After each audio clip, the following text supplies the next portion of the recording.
നിങ്ങൾക്കെല്ലാവർക്കും സമാധാനം ഉണ്ടായിരിക്കട്ടെ.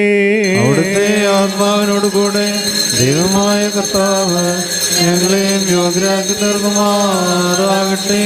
ജീവൻ നൽകുന്ന പ്രഖ്യാപനമായ നമ്മുടെ കർത്താവായ യേശുമിശിഹായുടെ വിശുദ്ധ എവൻഗേലിയോൻ ലോകത്തിന് ജീവനും രക്ഷയും ഘോഷിക്കുന്ന വിശുദ്ധ മത്തായി ശ്ലീഹ എഴുതിയ രക്ഷാസുവിശേഷത്തിൽ നിന്നും വന്നവനും വരുവാനിക്കുന്നവനും വാഴ്ത്തപ്പെട്ടവനാകുന്നു. നമ്മുടെ രക്ഷയ്ക്കായി തന്നെ അയച്ചവന് സ്തുതികളും നാമെല്ലാവരുടെ മേൽ തന്റെ അനുഗ്രഹങ്ങളും എന്നേക്കും ഉണ്ടായിരിക്കട്ടെ. വിശുദ്ധ കന്യമറിയാമിൽ നിന്ന് ശരീരം ധരിച്ച ദൈവത്തിന്റെ ജീവനുള്ള വചനവും നമ്മുടെ കർത്താവും ദൈവവും രക്ഷിതാവുമായ യേശുമിശിഹാ തമ്പുരാന്റെ മനുഷ്യാവതാരകാലത്തിൽ ഇവ ഇപ്രകാരം സംഭവിച്ചു.